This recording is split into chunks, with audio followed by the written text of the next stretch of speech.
Dan il-podcast joffri spazju fejn il-mistiedna jesprimu l-ħsieb personali b'mod liberu u responsabbli fuq suġġetti varji, mhux neċessarjament ikun hemm qbil mal-opinjonijiet tal-mistednin.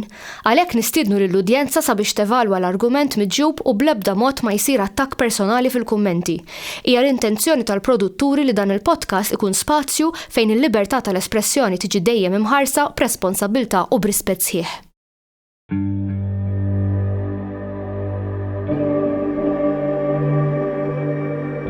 Perhaps we need some outside universal threat to make us recognize this common bound.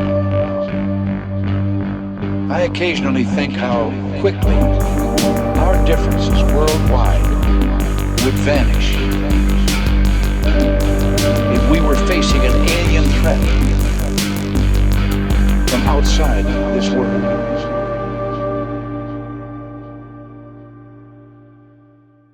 Nilqakom għand il-podcast tal-lum. Il-podcast tal-lum hija daqsxejn differenti.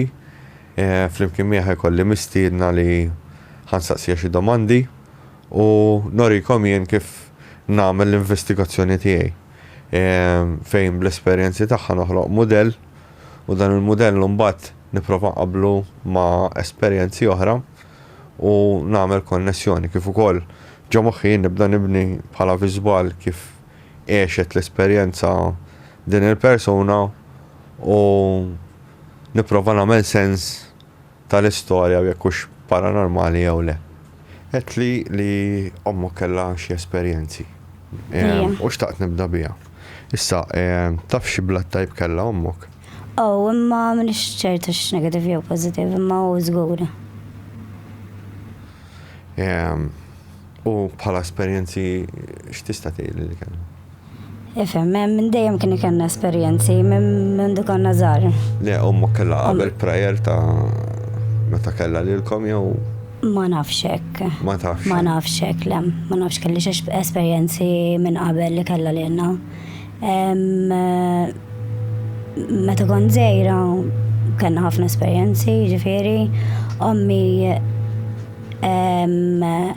kienet jisom babar ħomor ma dara u darba minnhom tiena l-istess. Jiena kull ma kelli tlieta, esperjenzajta kemm il-darba l-ħaġa. U kull flaxija, kull filgħodu pratikament kienet tiċċekkja kien kelli dawn id-babar ma' ġismi hekk. Il-biċċa kbira fil-ġemb kienu jkunu u darba minnhom kelli 7. Forma ta' 7. Jiena ħsibtu tiegħi, jiena għalih kien tiegħi s-saġġ, fimt li irqattu marka subajja.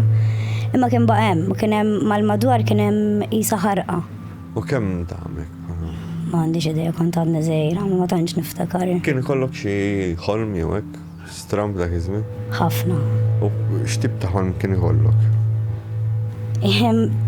Il-lejl qatt ma kien il-ħabib tiegħi meta kont żgħira speċjalment. Bil-lejl kien ikelli ħafna ħolm ikraħ li ħafna ħolm li ma tispjegax. Fis-sens għandek xi memorja ta' xi ħolma jew hekk? Meta kont żgħira. Li baqgħet imprinted. Li kont niftakar ħafna li kont toħloma ta' spiss terġa', eżempju. Li mmur ċertu ġa ċertu dar. U ġa ċertu dar? Dar partikolari. U dar taf ta' min hija u ma tafx min ta' min. Dar kbira. U dejjem ħajġu joqtluni. Literalment, dik kienet tkun imbiżar li ħajoqtluk. Eżatt, li dejjem ħanaħrab li ġej xi ħadd ħajoqtolni. Dik u dik bqajt naħlomha sa kważi. Ma tarax figuri jew xi ħaġa, ġast inti. Figuri kont nara ħafna. Le, fil-ħolma. Fil-ħolma le. Jiena u xi ħadd ieħor kien hemm persuna oħra miegħi. Persuna naf dejjem jew ħija. Maġġoranza naħseb ħija kienu kien hemm jew waħdi. Imma dejjem persuna iżgħar minni, dejjem. Waqt dan ġifieri il-perjodu kont rajt xi figura ġifieri. Sorry. Waqt dal-perjodu li kont qed toħlomu esperjenza daw il-marki u hekk u ommok. Kontu taraw xi figuri jew hekk? Jien kont nara ħafna figuri. Pratikament jien bil-lejl għamilt naħseb sa'ten norqod mommi. Għax ma konx irrid norqod ġa kamra, għax kienu jiġu dawn nies flaxija li kont nistennihom bil-lejl, kienu ħaġa sekwit il-ħaġa kienet tiġi. Kienu jkunu? Nies kbar, figura sewda. U darba ġifieri tant kemm kont kbira li spiċċajt niġġieled mommi għax ma rridniex norqod fejna. U qatt fis-sodda insomma u nikbi għax ma rridx noqgħod fil-kamra mbagħad ikkalmajt. Imma mbagħad qabdet nibbiża kbira literalment bdejt iħoss li hemm xi ħaġa l-kamra imma xi ħadd li mhux minn tal-familja, tifhem li kont skumdita kbira. Bdejt ninġabar fiha nnifsi literalment u bdejt nisma' literalment xi ħadd ma' wennejja jieħu nnifs, battu werżaq u ommi ġiet fil-kamra u bdiet tajjeb il-missieri. Intant kemm kont imwerwra li bdiet iġġall il-missieri tgħidlu dit tifla żgura u xi ħadd x'imdejn ngħidilha raġel ġall-kamra. Tipo ġallet il-missieri jfittex u ma kien hemm xejn. U kif tiddiskrivih jew ma tistax figura sewda kbira. U dejjem ikun hemm tnejn. Tnejn. Maġġoranta. Ma tistax tqabbilli ma xi ħaġa fil-konxju tiegħek. Isu Forsi naf xi ħaġa sewda aktar midlam, ma nafx nistax nispjegah aktar minn hekk. Sta' waqfu sekonda mi. Mela, kif waqafna s-sinjorina rejta ritratt ta' xi ħaġa li dejjem jgħiduli li jesperjenzaw in-nies. Din il-figura għandha xejn partikolari u li nista' ngħid għandha arbot iswaba f'idejha. Jiġifieri ma timxix u just isa fuq skateboard jew fuq l-skates. Dejjem hekk jiddeskrivuha. Le mhux l-istess. Ma kienx l-istess. No. Mela, ġieli smajt xi ħsejjes jew hekk? Tipo jinnaf. Ma naħsibx ta'. Le bħala ħsejjes. Ma smajt pereżempju isek żerżaqt idejk fuq il-poġġaman jagħmel dak il-ħoss dik l-screech. Li kont nisma' passi. Passi? Ħafna passi. Imma eżim maġlin. Bil-mod. Bil-mod, jien kont naħseb għall-ewwel kont naħseb li jisu moħħi qed jilgħab biha. Tifhem li jisu moħħi qed jiġri biha u jien dejjem ħsibt li imma l-ħaġa baqgħet tkompli sejra matul iż-żminijiet ukoll. Ġieli kellek sleep paralysis? No. Li niftakar le. Jew out of body experience? Iva. Aha. Meta kont żgħira. Da żminijiet jiġifieri, l-istess żminijiet. Iva. Li jien kont minn li qed noħlom. Jiena li qed noħlom, kont tfal. Kienet l-isbaħ u fil-dawn l-affarijiet kienu jiġruli wara li kont niġi minn dik il-ħolma. Li kont noħlom li qiegħda ntir, li ġieli mort fejn ommi fil-kamra, narari qiegħda mbagħad noħroġ u noqgħod intir mal-madwar. U Hawk ukoll kellu xi esperjenzi. Hija kellu ħafna esperjenzi wkoll iva. U similità tiegħek jew differenti? Differenti. Eżempju dawn in-nies kien jarhom mhux biss ġaddar, kien jarhom anke hemm fuq barra. U kienu kellhom forma ta' kemm nies kbar, kif kont nara jiena, u kemm ukoll żgħar. Jisu shadow people żgħar. Betet li fil-ħolma kont tara xi ħadd żgħir. Għadsaqsejtu l-ħuk jekk kellux dik il-ħolma. Le, għat ma saqsejtu. Dik kienet tkun interessanti. Għat ma ġeni ġamuħ l-insaqsieħ, le.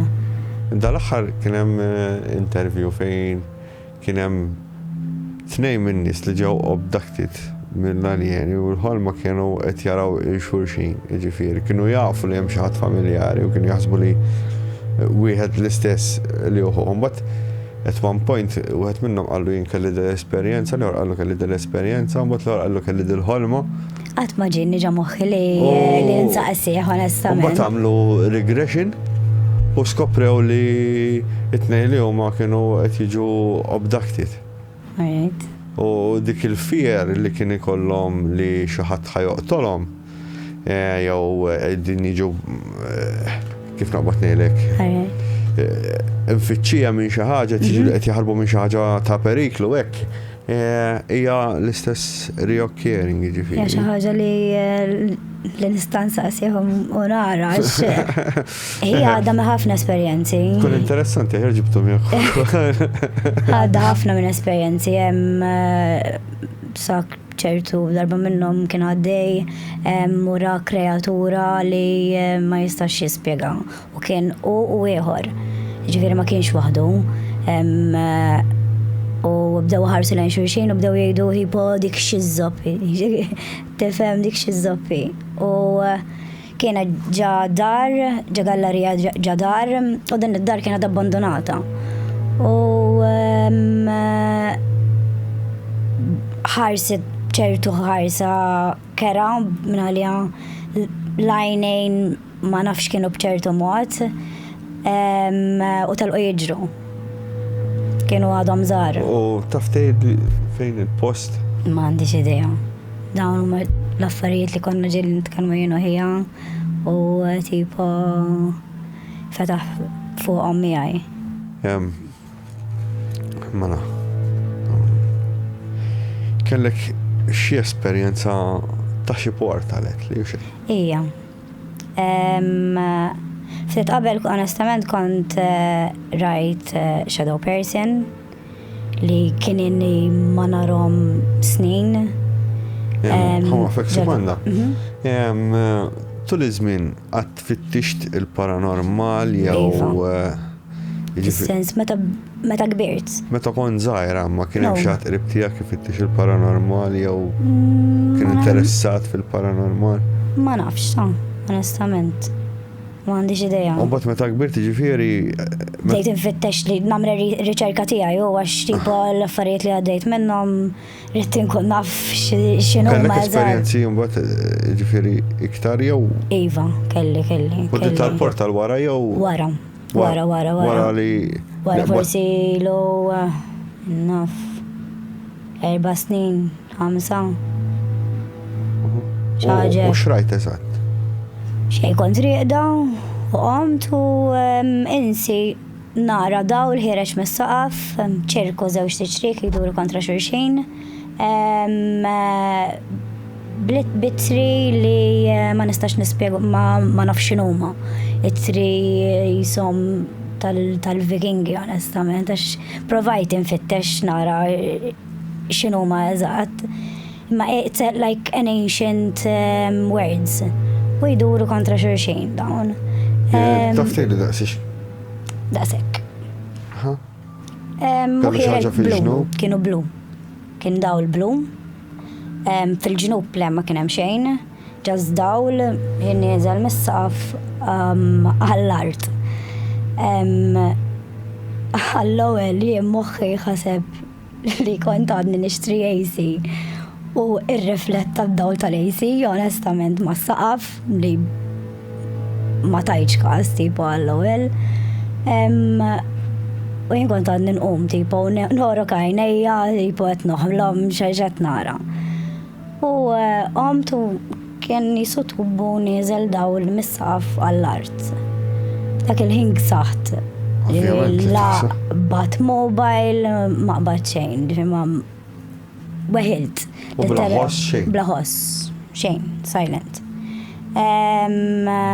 U mbagħad ma nafx ġara u nqum fil-ħodu. Ma tafx ġara? ma nafx ġara, fil-ħodu u nfittxu l-ostja li daw l-fimt. Literalment spiċċajt nfittex ġal-art, ħanara xem u ekku xejn imma. Mela. U ma reġa ġrat li darba oħra. Fqajt li moħħi. Fuqani. Jiġifieri, l-ewwel rajt xi ħaġa figura. Ftit qabel imma mhux dak il-ġurnata, xi jiem qabel, ftit jiem qabel. U mbagħad kellek din l-esperjenza għall-ostja men. Qatt ħadd xi CT scan jew MRI jew xi ħaġa, xi X-ray u sabulok xi ħaġa? Fl-imsens. Xi ħaġa foreign body? No. No, savenna filna.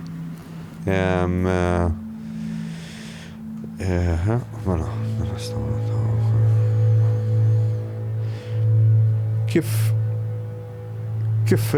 tħares li il-perspettiva tal-ħajja u kif bidlitlek il-fjama tal-ħajja daw l-esperjenzi?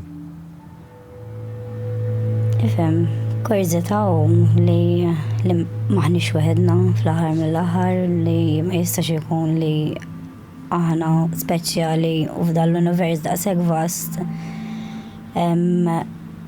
Aħna weħedna, tifhem allura jisa inħossni jisu aktar parti mill-univers, fimt li ma nafx kif naqbad nispjega eżatt.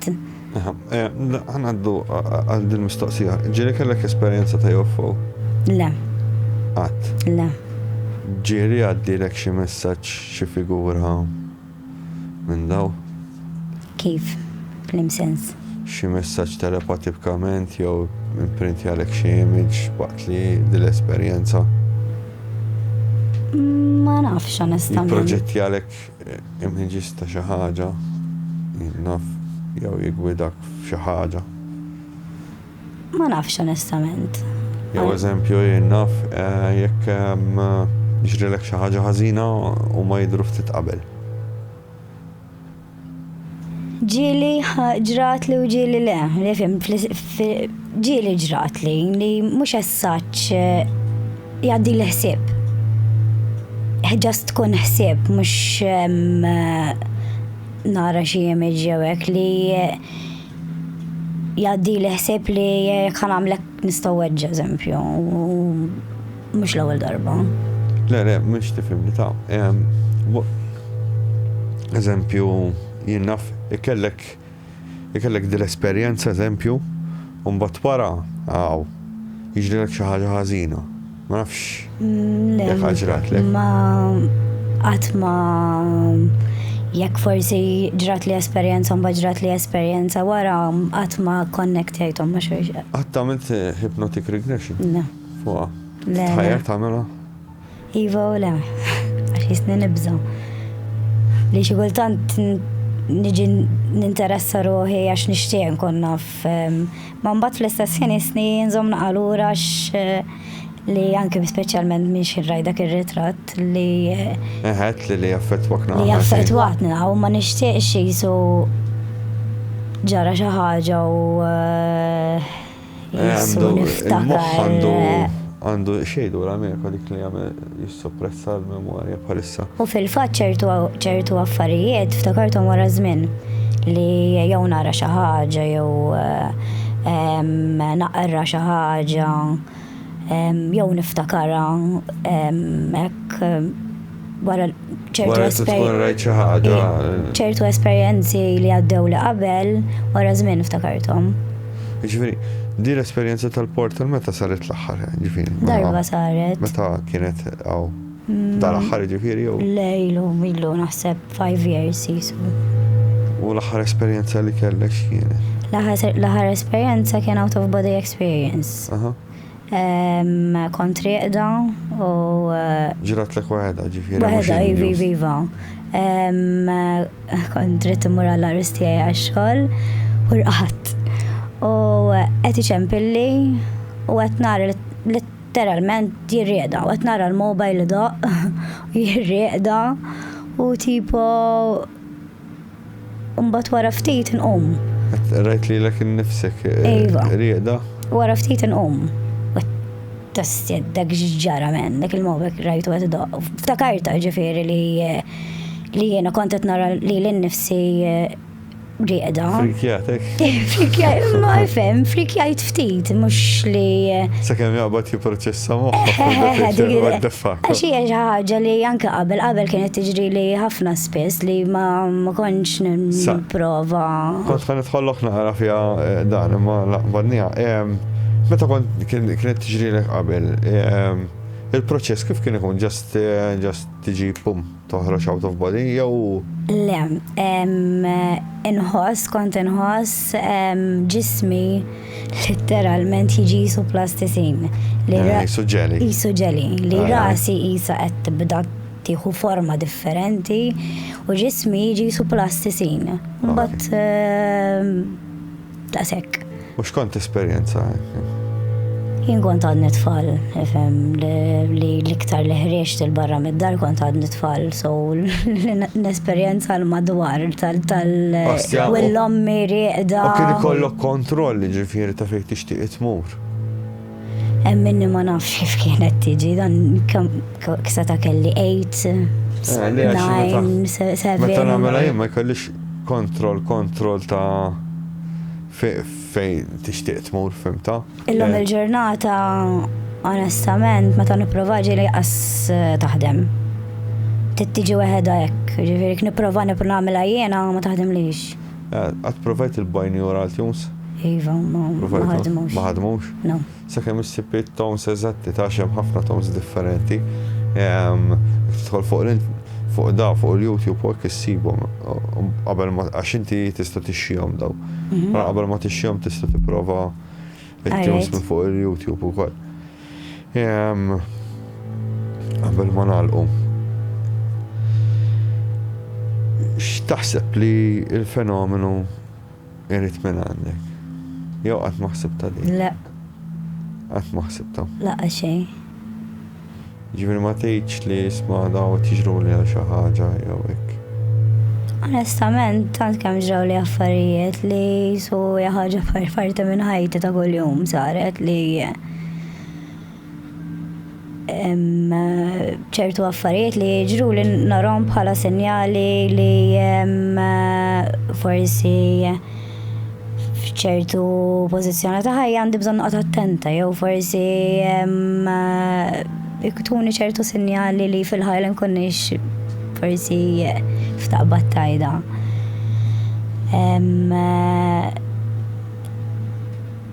Ma nafx kif ħaqbad ngħidha, eżatt. Ħallina nqu fuq nota, hemm xi ħaġa li ma qbiżna? Darba ġrat oħra xi ħaġa fuq ommi, li nixtieq ukoll naħseb inżamm dak konna noqogħdu ġa dar oħra li kienet ta' żmien il-kavallieri. U hemm konna nisimgħu ħafna l-ħna ġieli. Il-ħna kif kienu? Il-ħna ta' nies, u speċjalment hija. Jew eżempju xi ħadd jgħajatlek.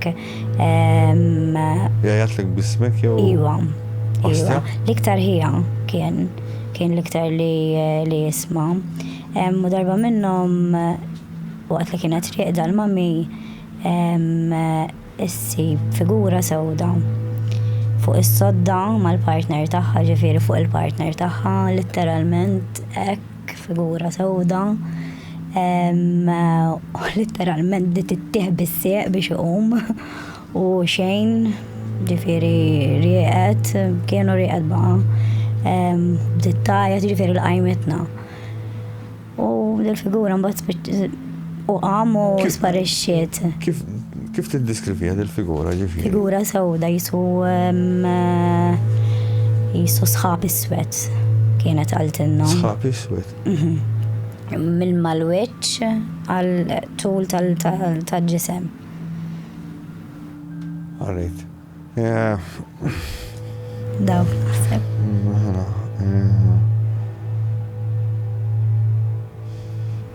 Kif kienet qalt li fl-aħħar, mill-aħħar? Ne, di interessanti, ħafna. Għax bat tinfittex fuq dal-axħar u hemm ċertu per eżempju teoriji li daw li ħirsa li naraw li jaraw in-nies insomma li huma nies li jkunu qegħdin out of body experience ma nafx jekk rajtix. U jista' jkun per eżempju meta xi ħadd jara xi figura sewda kif qed tgħid inti sħab ħirġa minn ġol bniedem ikun il-bniedem qiegħed out of body experience. Dik ġieli rajtha iva. Ġifieri jista' jkun daw l-affarijiet li hija fucking interessanti wkoll. Nirringrazzjak tal-li ġejt samt magħna l-esperjenzi u tal-informazzjoni u d-data. Grazzi. Ħafna. X'taħseb mill-ismajt inti? Naqa' general overview tal-esperjenzi. Kella dik l-esperjenza f'fakkjat li moħħi, ġifieri. Liema waħda. Dik xi ħaġa fis-saqaf u d-dawl nieżel. Ġibdek imma minna fis-sens għalfej l-iktar dik u mhux tal-figuri sewet eżempju. Hija komuni ħafna. Hija komuni li rati u minn dak li jkunu esperjenza u close encounter. Ġifieri. Imma għalet xi ħaġa vera speċifika li kien hemm isu kitba stil tal-fajk isu hemm runes.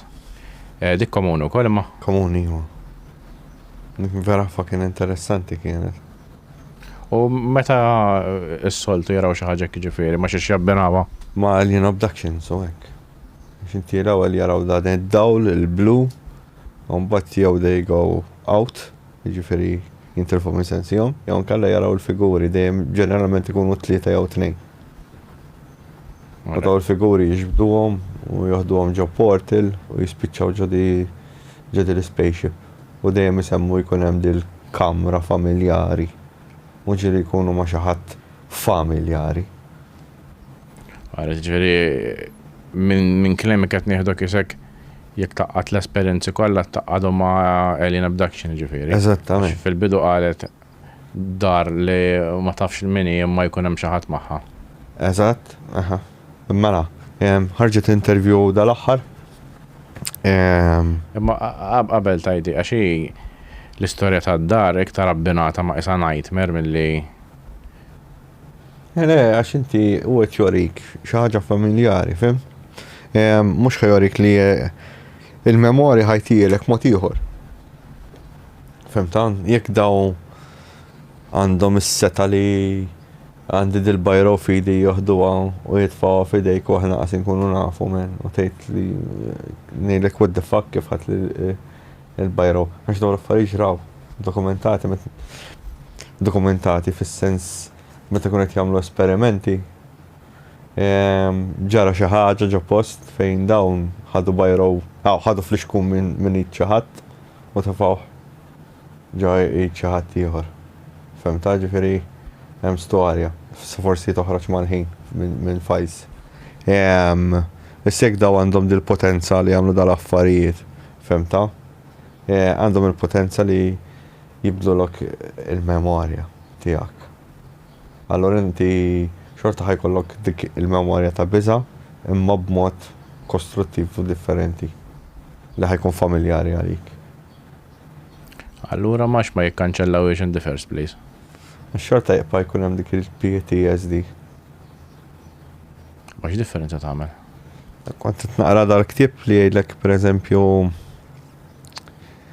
le mhux ktieb, kont qed nisma' dokumentarju fej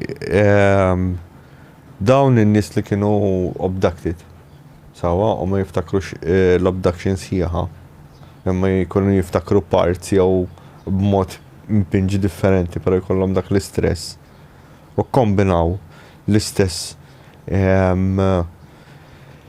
studju fuq is-soldati li kienu ġildu fil-Vjetnam u sabu li kellhom l-istess livelli ta' PTSD. Fim tara l-PTSD xorta jieq hemmhekk. Avvolja jekk ħajkkanċellaw xorta ħajkun hemm dak il-PTSD li somehow ħajmanifesta. U għal-min li tifittxu id-dokumentarju ta' Dean Aliotta. Aliotto, sorry. Sabiħ kun jom, Aliotto. Bata ħallu l-link tiegħu għal min ikun interessat li jkun irid jaraħ. Alright, ġifieri, inti hemm parti minna li għalik żgurija hemm xi ħaġa fiha. Għax inti għandek meta dawn il-persuni jibdew minn età tenera, jibdew jiġu abducted, jekk smajta sew qalet kienet tistennihom di li jiġu. U mhux kulħadd kien ikollu esperjenzi sbieħ ma' dawn l-esseri, fim? Hemm min ikollu esperjenzi koroħ, hemm min ikollu esperjenzi sbieħ. Mhux dejjem l-istess. Fim? Ma allura inti dawk il-figuri suwed għandhom x'jaqsmu ma daw il-blurat fis-sema jew ma ġiex esperjenzi separati? Naħseb li hija l-istess ħaġa. Per eżempju, ma xtaqt kieku nkellem il-lomma wkoll. L-ewwel ħaġa fim biex nara hux xi ħaġa li hija tintered. Eżattament, għax ġeneralment min ikun abducted hija xi ħaġa li tkun tintered along the way. Xi ġifieri jekk kien naf. Hemm każijiet pereżempju fejn l-om tiġi abducted. Ma dawn huma rari jew one of Le, hija reoccurring il-ħaġa. Fim? Hemm pereżempju familja 3 ġenerazzjonijiet li żgur ġew abducted. Ġifieri żgur. Żgur fis-sens li għalihom ġew abducted. Għalihom żgur li ġew abducted, għalina ma nafux. Ġifieri ma d-dokumentazzjoni tgħidlek li 3 ġenerazzjonijiet. Ma għal min qed jisma'na forsi dal-ewwel video li qed jara. Meta ngħidulhom ġew abducted, ġifieri bħal tal-films ġiet fucking UFO ġibdet ġisimhom. Le, taħdem ħafna differenti. X'għandha differenti? Daw mill-jidher jekk qed if they bend time and space, x'aktarx meta aħna naraw xi ħaġa żgħira jaf tkun ħafna ikbar fir-realtà. Sawa? Allora aħna qed naraw xi ħaġa żgħira. Daw jixrinkjaw jagħmlu li jridu. Imma li qed insaqsi jiena jekk inti tikklassifika bħala abduction. X'tip ta' abduction li għax aħna mdorrin naraw. Eżempju jieħdu uman u jew jagħmlu implant jew jesperimentaw fuq. Fatti saqsejtek ħadet xi. Imma inti għal dawk it-tip ta' abduction se tajt ġifieri physical abduction? Ejja. Għax inti jekk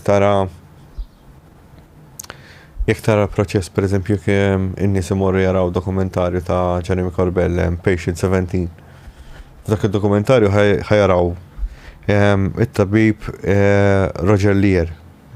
Roger Lear kien dak il-persuna li beda jaqla daw l-implants minn ġo daw in-nies.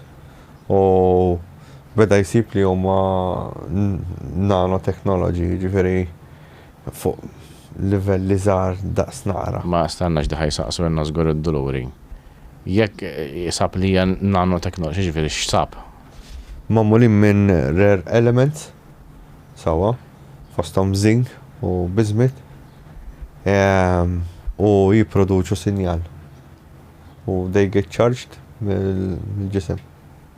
Għawek qed tagħmel claims vera fucking kbar. Li nafu li jibbatu signal u nafu li tiġu ċarġjati. Jekk jaqbdu jfittxu sew, ġifieri wara Patient 17 hemm interview mal-patient nsejt li ma' wieħed 10 jew 8. Ġifieri fil-video dak li qal Jeremy qal li saraq il-samples u dal-aħħar ħareġ jitkellem ġifieri. Fejn dat jgħid iktar li daw jibbatu sinjal. Jiena il-xismu il-bullshit alarm. Naf. Molla ġesu qiegħed bħalissa. Imma li nafu żgur minn xiex magħmulin. Issa il-claim li qed jibgħatu signal huwa dak li kien jidher fil-dokumentarju ta' Jeremy Corbell u li Jeremy kien qal li saraq il-daw l-implants. Għax aħna taf x'qed ngħidu sajan. Li jekk din il-ħaġa hija vera, hija 100% proof. Ara, Lou Elizondo kien tella video ta' tabib qed jipprova jaqla implant ja dak ukoll Rajtu dak taw il-video? ritrattu bela ħalqa ta' vera. Le, ma dal-video ilu jiġri żmien. Fejda t-tabib beda jiprofa jaqla dil-implant u dil-implant bdiet taħrablu t-tabib, ma setax jaqtaħħa. Ħankun nesi fejtħol dak ir-raġel jiena kull ma nara Nafina, ġast attenti għam l-informazzjoni. dollars, ġifieri Issa x'naħseb jiena? Ejja ngħidu x'naħseb jiena. Għandek immorru lura għall-istejjer fil-passat tal-qaddisin u hekk fejn jiddeskrivu daw blu.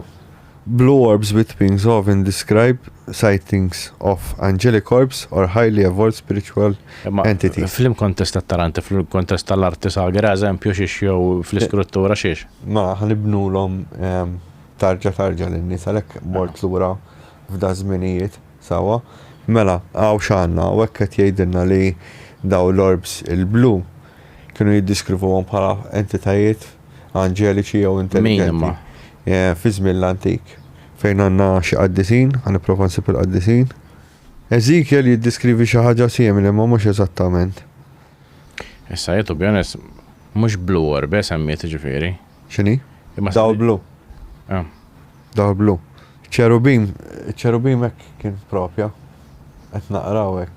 Ġifieri diskrit bħala orb bluna iċ-ċerubim. Biex neħdu kontest, jiena bdejtilkom minn daw jiġifieri l-insibuhom fil-stejjer bibliċi. Iċ-ċerubin u hekk. Issa, mela, mbagħad għandna progression matul iż-żmien fejn Santa Teresa d'Avola kienet tara l-ewwel il-sin tan-nar. Issa l-sin tan-nar nistgħu nsejħulu orb tan-nar. Li tiddiskrivi xi ħaġa simili, allura ismani, daw jistgħu jxellu kuluri differenti, blu, orange, bħalma nafu, orange huwa l-iktar kolur komuni. U kif ukoll minn daw l-informazzjoni li ħarġu da Skinwalker Range u stejjer oħra li skont il-kulur ta' daw l-orbs tkun taf jekk mhux tajbin jew ħżiena. Mela, meta tajt orb tajba u ħażina. Daw jagħmlu xi azzjonijiet tajbin jew ħżiena, ġifieri x'tagħmel? Eżempju ta' Skinwalker Range jiddiskrivu fil-ktieb Skinwalker Range fejn daw il-blue orbs kienu jsejħulhom blue meanies fejn kienu l-iktar kattivi. Ma x'jagħmlu daw? Orb x'tista' tagħmellek jien? Dil-orb il-bluna pereżempju qatlitilhom 3 klieb. Il-gormins li kienu joqogħdu hemmhekk. Imma xtaqt tmur fiżikament tmur tmiss mal-kelb u jmutx. Just ma sabu xejn, just maħruqin mal-art sabu irmiet tagħhom. Mbagħad kien hemm l-orbs il-ħomor li jinstigaw biża' ġo fik, jiġifieri għallulek biża' biss. Fim? Mbagħad hemm l-orbs l-orange li jidhru jkunu kurjużi u l-bojot. Dik id-deskrizzjoni tagħhom.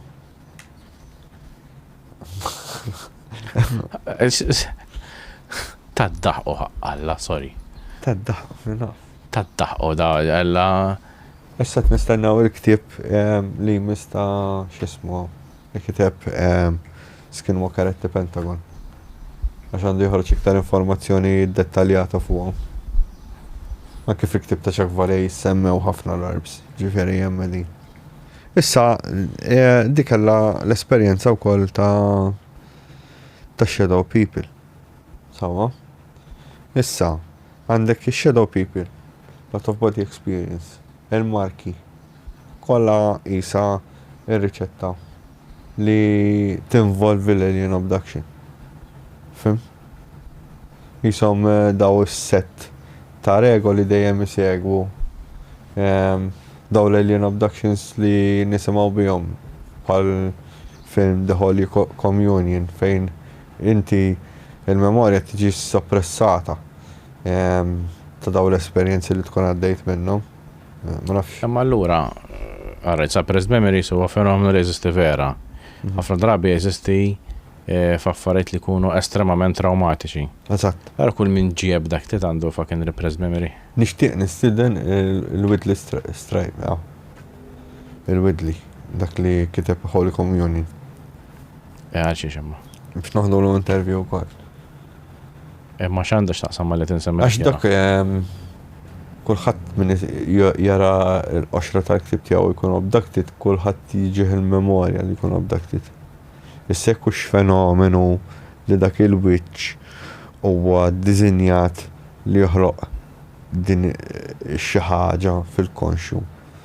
Jew just il-moħħ jimla gap memorja b'dak il-wiċċ. Fimta? Xirrid ngħidlek. Għax dejjem insibuh ukoll dak il-wiċċ tul l-istorja wkoll.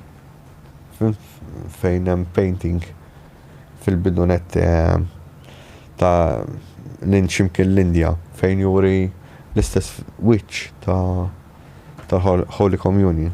Din interview interessanti ma' ta' Area 52 ta' wieħed li ġie abducted fejn fl-istess żmien li kienet jiġi abducted kien qed jiġrilu l-out of body experience waħedha. U din sibuha regolari wkoll. Issa, għandek xi mistoqsijiet oħra mi? Le, mhux as-saċ mistoqsijiet fuq l-esperjenzi personali tagħha, le iktar mistoqsijiet fuq x'tiddeċiedi li hija esperjenza ġenwina versus immaġinazzjoni. Taf kif jiena għalija li xogħol li mhuwiex li nagħmel il-connections mhux għal dil-guest biss ta' in general ħafna minnhom ikunu very fucking random.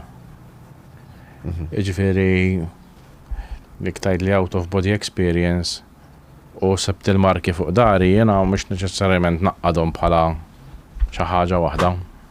Aha. Issa palma kellna dak il-guest liħor ta' qabel dawk il-marki damu sawa. U mill-lider daw il-marki jdumu ġurnata ġeneralment. Ġifieri il-marki huma interessanti. Kieku kellna fotograf Biex kien ritratt tagħhom mar. Ejwa, konna nistgħu nikkomparaw mal-oħrajn ukoll. Issa għandna persuna oħra wkoll li di għandha memorja li kienet edha camping u x'aktar ġiet abducted skont l-esperjenza tagħha. Aħjar nisimgħu minnha. Tkun hawn. U naraw xem similaritajiet tagħha. Jiena nieħu minni personali kif ikollok tgħid l-esperjenzi tiegħek jaqdux ngħidlek assolutament le. M'hemm mebda fucking. Ammanti and you're not open to it. Ma di xi ħaġa oħra sajjan, meta inti tajt you're not open to it, you're open to it. Ma x'qed tajt ġifieri. Le sorry, jekk xi ħadd irid jgħaddili messaġġ kelli esperjenza. Jew ħadd kellimni alla straight u tgħid li xejn.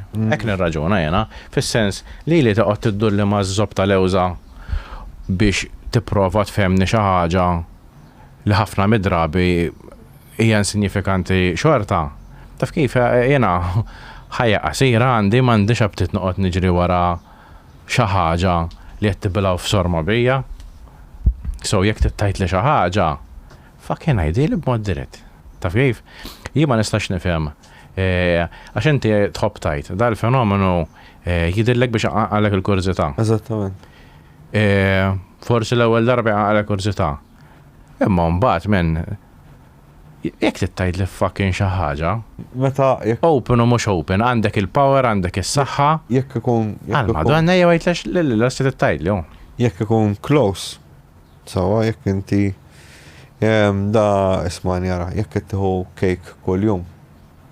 Għaddijant ħajdejek dal cake kuljum. Ma sajja, l-analogija tal-ħara.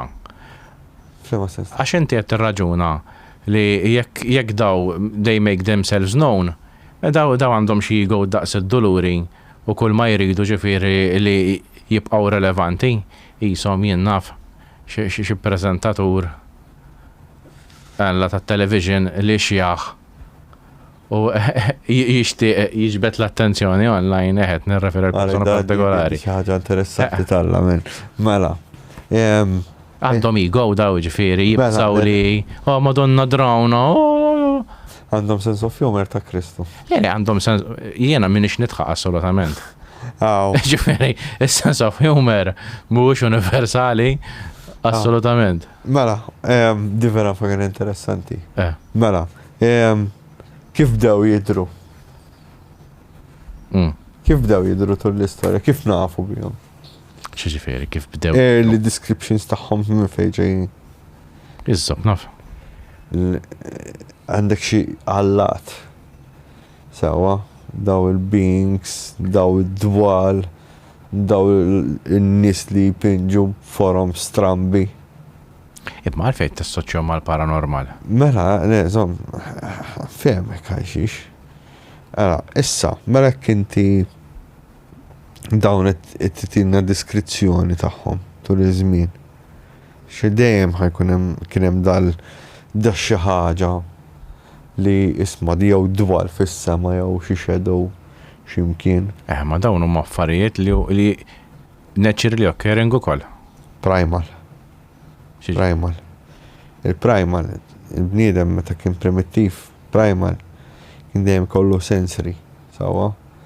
Ma fimt xejn. Mela. Din minn fejn ġejja dil ħaġa li inti tipprova taħloq shapes u tagħmel assoċjazzjoni ma' xi ħaġa. Biex inti tkun fight or flight. Sawa? Jiġifieri jekk hemm periklu, moħħok ħajjagħmel computation ta' xi ħaġa u ħajqabbel ma' xi ħaġa tal-periklu. Fimt? Speċjalment meta tkun fidla bħala sensory awareness. Issa immaġina dik is-sensory awareness għadu fuq għandna. U jista' jkun. Da għax ħaġa evoluzzjoni li tieħu biljuni ta' snin. Jista' jkun li. U ma bdietx bl-uman. Esattament. Jista' jkun li dis-sensory kultant taħdem u jkun hemm xi ħaġa n-nies jesperjenzaw paranormali ma tkun paradolja. Sewwa? Nixek. Mela, ħanieħdu dak l-aspett. Issa mbagħad għandek l-aspett ieħor. Fejn inti qed hemm set ta' affarijiet sawa li huma repetittivi, huma l-istess. Imma varjazzjoni żgħira. Tul iż-żmien. Timma tieni eżempju issa tliftni għal. Tul iż-żmien jekk fis-sema kienu jagħmlu jinnaf raġel qiegħed ġo kometa tisuqa jew dak li qiegħed fuq qiegħed imnaqqax fuq il-ġebla ta' Puma Punku minn għalija l-astronaut. Again, aħna din ngħidulu astronaut. Appuntu, issa. Da m'hemmx miktub taħtu. M'hemmx miktub. Da ġie mis-sema għala. Eżatt, imma fil-pitturi tal-Madonna fejn qed naraw dak qed isuq il-kometa hija deskrizzjoni li jisma' da qed isuq kometa. Ġifieri il-progression kienet mela dan l-ewwel kien imnaqqax jew diskrit bħala ċirku ġo ċirku jew naqqax ġo ġebla. U mbagħad rajna l-pittura, rajna li daw hemm raġel qed isuq dil-kometa. U mbagħad wasalna fl-era moderna fejn wasalna l-films u l-affarijiet oħra. Allora daw ħadu progression. Femta? Ħadu progression tul iż-żmien fejn wasalna llum il-ġurnata fejn flok qabel insejħulhom anġli u kometi, allura meta nsejħulhom UFOs. Fim? Allora inti jekk qed tgħidli x'jekkux għandhom ego u sense of humor talla, żgur li għandhom ego u sense of humor talla, men. Ġifieri jiena ma nafx jekk tliftekx. Tliftni ħarira, però naħseb ħadd il-ġist. Imma jiena minix, ejja nagħmlu mod kif qed tiddeskrivi int eżatt. Jiena I'm not going to entertain għal-Madonna mhux ħanati one cent ħsieb xi ħaġa li wan lan tagħha li tibgħu f'sorma bija u tu. Taf kif, fis-sens jekk għalik dan huwa dak li jiġbdek lej is-suġġett, jiena dak huwa proprju li jimbuttani, daqshekk għandek tifel żgħir ta' 7 snin. Mela. U ġi għamillek wet willy. L-ewwel darba ma tħabtux mad-doluri, tieħdu biċ-ċajt. It-tieni, t-tielet darba, taf kif? Mela, jekk ngħidlek It's fucking annoying. Jekk ngħidlek li l-fenomenu tal-UFOs u l-alien u dal-affarijiet kollha huwa involut fil-everyday life, everyday to day life, Xiġifieri? fil-politika, fil-reliġjon u f'kollox. Ma xiġifieri? Masters of Deception. Mhux qed tgħid li hemm għall-Madonna alieni fil-Parlament? Le, mela, ħanfehmek. Mela inti għandek id-dogma. Sawa? Issa immaġina daw la ma deru l-inna Alla għamilnihom Allat. Sawa? Ija, ma bħalissa sajan enti Tina sekond. qed tivvinta storja mit-toqba ta' sormok. Le, din hija Taf kif m'hemmx. Enti qed taqbad ġieli diskutajnija, enti qed tagħmel Da Vinci Code. Mhux Da Vinci Code. Qed taqbad affarijiet vera fucking interessanti u sbieħ u qed taqadhom f'narrattiva waħda. Le. Dan Masters of Deception. Fis-sens, minni personali l-esperiment tagħhom falla. Right? U li jekk ħanimxu bit-teorija li provaw jiġbdu l-attenzjoni, għaw min ma provawx jiġbdu l-attenzjoni u ma jinteressax żara minnhom. Jiġifieri jekk daw il-pjan tagħhom jekk jew mqadna ma fimna fucking xejn minnu, jew vera pjan li ma jagħmilx fucking sens. Mela.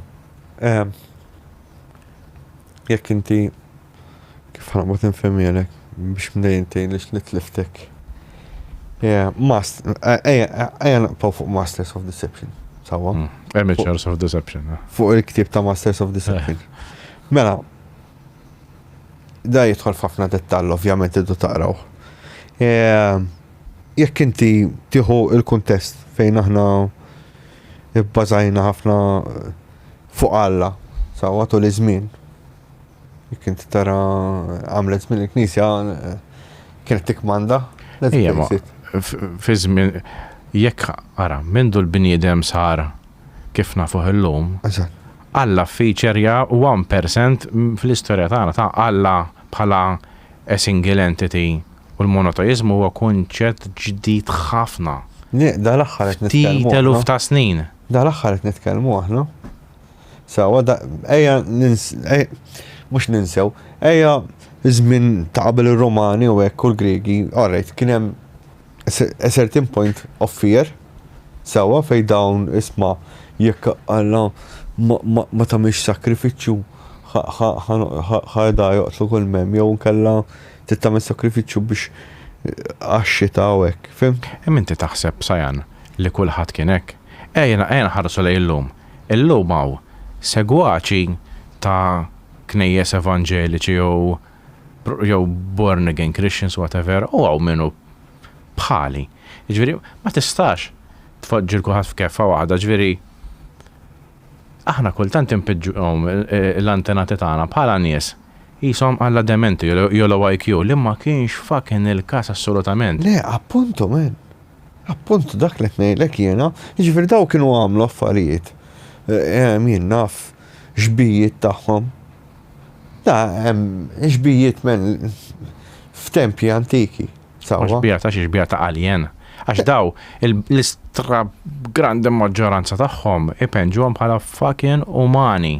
U sri. Ġiex idej, ġiex jew kellha affarijiet li jeżistu fin-natura.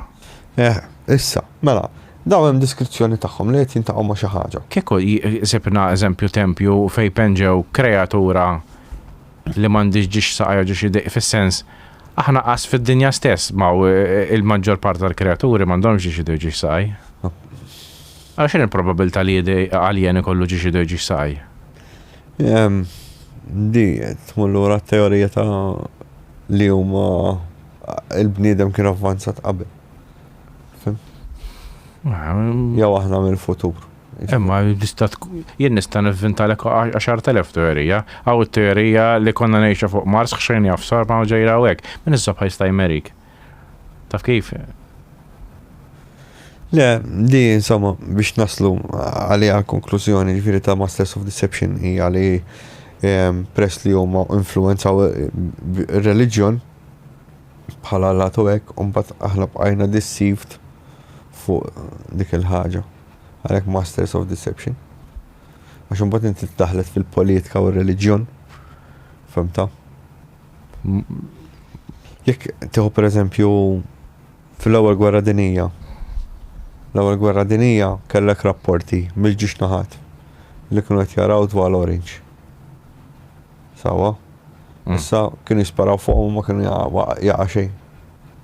U l-ġiex naħat kienu jirrapportaw li qed jaraw daw l-orbs Orange fis-sama. Fl-ewwel gwerra dinija di qed nitkellmu. Ġifieri dejjem kienu qegħdin f'xi ħaġa fimt involuti. Imma forsi huwa fenomenu naturali. Għandek l-ekliptus fi żmien ir-Romani qed jidher ukoll. Fimt? Flying Shield. Dejjem qegħdin hemmhekk fl-istorja, dejjem qegħdin waqt gwerer, ġlied, reliġjon, dejjem ħassibu. Allura qed jieħdu influenza fuqna. Masters of Deception. Inti tgħidli jiena meta ħan irreżenja mill-argument ġifieri. Inti meta tgħidli jiena it-top meta jidħlu l-UFOs u l-militar ma toġobni xejn. Ovvjament they want to weaponize it. Le, mela. Fejn jidħlu l-UFOs u l-militar? Isni mela. Naqbdu l-karozzi. Il-karozzi jeżistu fil-militar. Sewwa? Imma għaddisa Madonna l-karozzi jeżistu biex tuħu pjaċir bihom, jeżistu forum differenti u sports cars u campers u meta inti qed tajt isma' jiena ħan approach għas-suġġett tal-karozzi mill-lenti militari biss. Mill-lenti qed you are disregarding 99% ta' x'inhuma l-karozzi u x'użu ieħor għandhom. U l-istess UFO, sekk inti ħadoħodhom mill-lenti militari biss, qed tasaq fil-ħara. Ġifieri jekk inti qed tajt li aħna u di l-ħaġa li taħraqni minn kull podcast li jeżisti fl-Amerika u postijiet oħra li għaddisa Madonna qed naraw biss il-view militari ta' dan is-suġġett. Għax jisu dak biss jott. Le, sorry, aħna għamilni fis-sens aħna niddeċiedu x'inhu s-suġġett. Iktar interessani meta nara xi video ta' CE5, meta jorganizzaw xi CE5 dik nistgħu nirreplikawha. Mhux kwestjoni ta' replika jew le. Jekk meta inti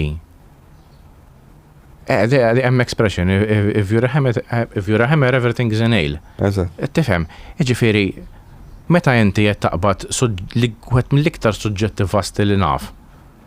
U qed tiddeċiedi li tosserva 1% tal-behavior tiegħu biss, x'iżżabb li tiskopri sajan, x'iddu joħroġ. Jekk l-Amerika qed taraħ mill-lenti militari jistgħu jdumu joħorġu videos għalla 25 miljun sena.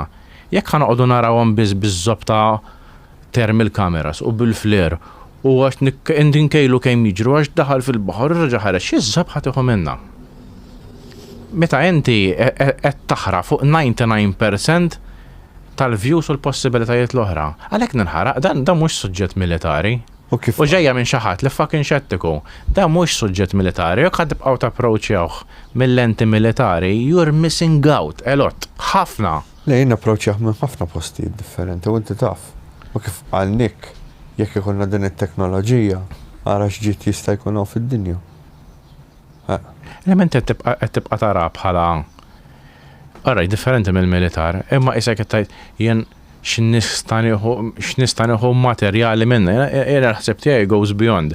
Jiġifieri qabel tagħmel dak il-pass, mela hemm mistoqsija fundamentali li għadna ma rrispondejniex dawn x'inhuma. Aħseb wara kemm nistgħu ngħidu li huma jota teddida jew huma vehikli jew ġejjin mid-dinja.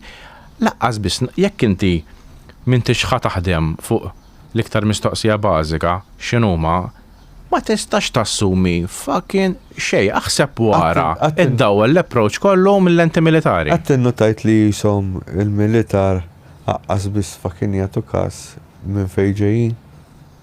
Mhux tal-li ma jagħtux każ ħafna affarijiet il-militar. Mhux waħdi jisni nibda ngħid imma daw kif ma jinteressahomx minn fejn l-ostja ġejjin. Għax ġeneralment kull ma jiċċekkjaw il-materjal, il-power source, kif ħadd irreplika.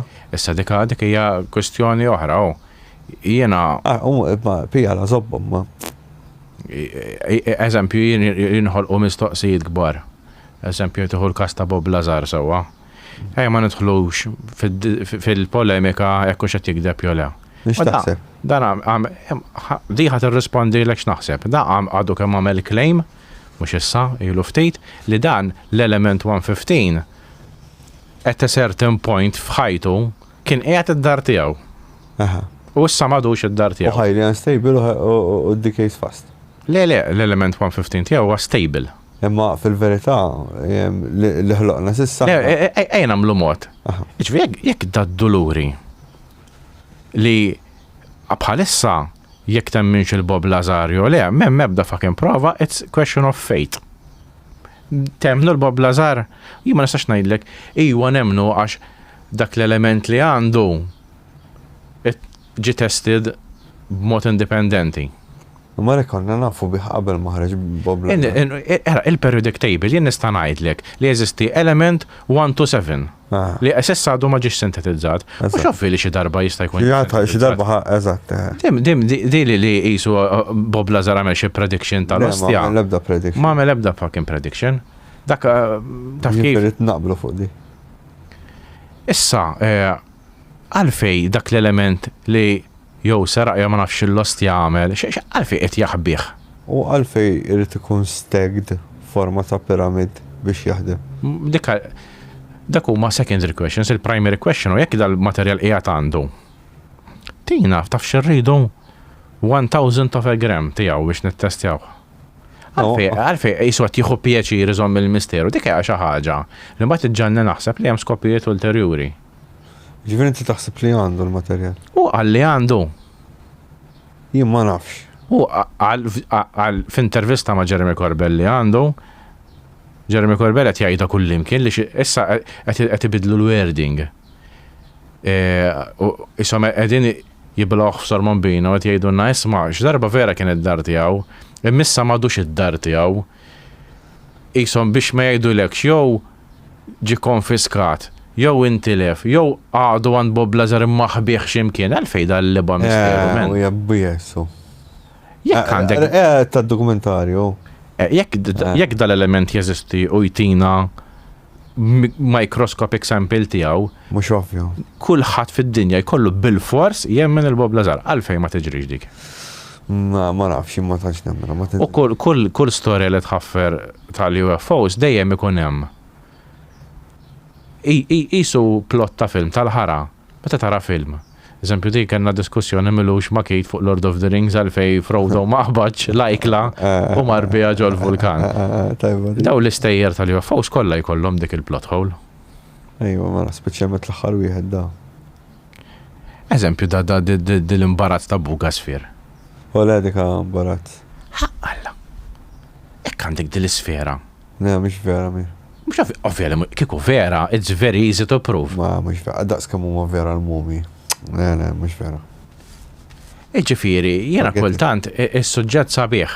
Bela. Interessanti. Zomla, issa, mill-Bugasfir mux vera, pero kien hemm sfera li ħaduha.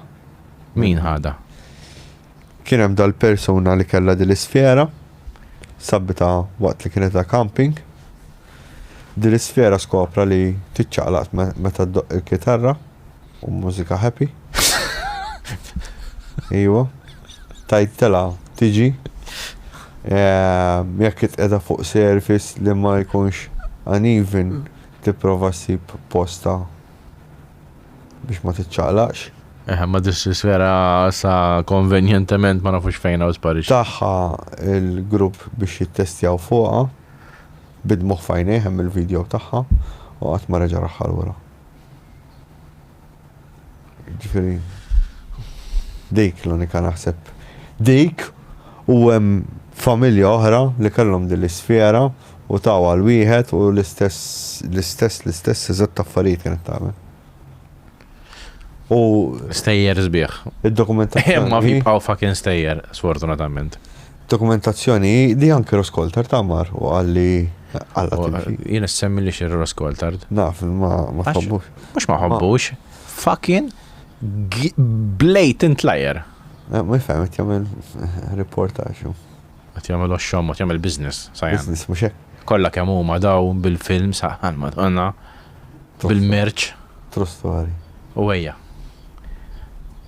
U kollha kemm huma insar dal-ismiet li tinsemmu japproachjaw il-UFOs mill-lenti militari. Imma dik tal-isfjer inna nafu bija. U National Security u fucking radars u razzobbi. L-isfjers ovvjament huma interessanti wkoll, ġifieri m'hemmx fejn tmur imma dawk it-tnejn nafu biss li huma x'aktarx reali. Le, ma nafu fucking xej, sorry. Le, efem, dokumentazzjoni li jagħmlu movimenti strambi. Ejwa, issa nistgħu nagħmlu jiena u inti d-dokumentazzjoni. Jien mhux qed ngħidlek isma' alla di vera. Issa nsibu sfera, noqogħdu ngħidu li ndoqqu l-gitarra u tiċċaqlaq. U mbagħad ngħidu li ġie xi ħadd jinnaf ġew tal-arrajju. Għamlu n-arrejdu ħaduha. Min iż-żopp jista' jmerik. Jien blejdi ġdillu, ġifieri x'ħadtek għand Kristu, sorry. Ejwa. Ma vera, da jiena dat topic joġobni u jaħraqni fl-istess ħin. U nħoss li qed isirlu disservizz kbir. Avolja jien xettiku jiena ma nemminx li għallem u daw kraxja u ħadu l-ġisma u li ieħor giriflu taħt idejh u it's fucking ridiculous l-explanations. Imma xorta ġifieri hemm xogħol sewwa xi jsir u mhux isir. U hemm eluf ta' stejjer. Imma stejjer Eluf kbar. Ġifieri mhux tgħid persuna waħda jew hekk. Imma din again għax jien iktar fenomenu stramp eżempju ta' Phoenix Lights. Dak huwa vera stramp dak il-fenomenu. Aw ħafna jiena dal-għodu kont qiegħed bil-karozza, saqsa l-analiż kien hemm EMI xogħod u hemm minnhom għaddejjin mill-bypass għal taħt it-tunnel, ġifieri ġej mill-Marsa sejjer id-direzzjoni ta' Mater Dei. U rajt oġġett abjad fis-sema kien qisu forma ta' qatra u fil-biċċa d-deqqa kellu qisu haze u kien hemm ajruplani, ma dak ma kienx sejjer mid-direzzjoni tal-ajruplani, xi noqgħod attent ħafna. Qed nurih l-analiż, l-analiż qalt li vera kemm jidher stramp, u sa kemm qed nitkellmu mexa ftit ċkien u talaqlem. Sewa? Kemm kien kbir ġifieri? Madonna daqs. Nofs karawetta. Ma jiena l-fista tiegħi tajba ħafna għadha s'issa. U għalek x'kien? Jilżob naf. Aeroplan? Ma taf kif fis-sens das-suġġett. Dal-għoddu batunna video. Bozza tep taf kif. Sejta kien aeroplan li rajt jiena u probabbli aeroplan kien. Biex ma ngħidlekx 100% aeroplan. Imma men tant das-suġġett titara up close. Ma tista' stejjer tista' tivvinta kull fucking sekonda. Jiena naħseb wasal iż-żmien li stejjer smajna biżejjed. Mhux qed ngħidlek ma nisimgħux iktar stejjer jew ma nagħtux kasom iktar, imma naħseb wasal il-moment li nagħmlu pass ieħor. We go beyond l-istejjer. Stejjer hemm kemm trid ħajbqgħu jsiru. Milli ma naħat it-approachja.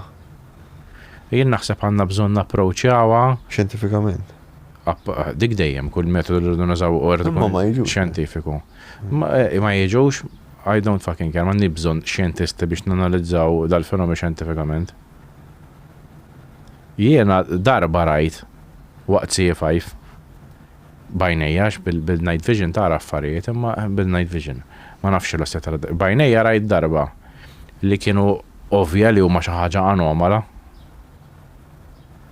Imma l-aħħar ħaġa li ddit li minn moħħi li huma xi ħaġa militari, fis-sens mhux dak l-approach ħadd. Kien għalija dal-approach militari. Mhux kien l-approach tiegħek? L-ewwel ħaġa li ħsibt onestament fenomenu naturali li jinnaf bħal plasma. Bħal mhux hekk jew xi forma, eżempju, qabel kien jgħidu l-ball lightning ma jeżistix, illum nafu li jeżisti huwa fucking rari. Allora tgħidli kombinazzjoni waqt li kien hemm in-nies qed jagħmlu C5 Ma nafx nirrispondi, kombinazzjonijiet strambi jsiru ħafna u nafu bihom. Dak xej duru dak li jinħoloq bejn il-power lines. Naf li ma nafx jgħidulu. Jiġifieri fid-dinja tant. Għax kelli xi ħadd li esperjenza dak il-fenomenu bejn power lines. Tantaw x'tiskopri. Tantaw angles li tista' tieħu. U kelli dik il-koppja l-oħra li kienet dak l-insett li jixal ukoll. Jiġifieri hemm spjegazzjonijiet li tista' tagħti spjegazzjoni naturali. Fimt? Dak ma kienx insett, kien insett. Jew kien naf daqs il-jun dal-insett, jew alla biex jiġġenera dik l-enerġija kollha biex jixal. Insett li rajtu intom xi ħaġa jkollha safaroq tagħti irid. Wara l-30. Li da naħseb ma kont ġejt inti. Dan niftakar darba fix-xitwa kien hemm bart tad-duluri. Tant kien hemm bart. U aħna konna qegħdin bil-kelba. U dak iż-żmien kienet daqs iktar imgerxa milli kienet jagħmlu l-meditation u biex ma toqgħodx intellifhom iddeċidejt li nħu l-kelba fil-karozza kif lestew ħriġt, jiġifieri sekondi wara li lestew. Ħriġt u kien hemm daw il-ġiġdots eżatt fuq rasna orange. Kemm damet mi? Jiena ma qabatix mill-bidunet, jiena forsi rajthom 7 sekondi, però kienu rawhom jiena ħriġt ħarist il fuq mill-ewwel għax kien hemm naqra kommozzjoni. Ma kienux ilhom hemm minuti ta' ġifieri ftit sekondi qabel. Darba li jmiss jgħidilha tagħmel manuvra. Ngħidilha tagħmel manuvra.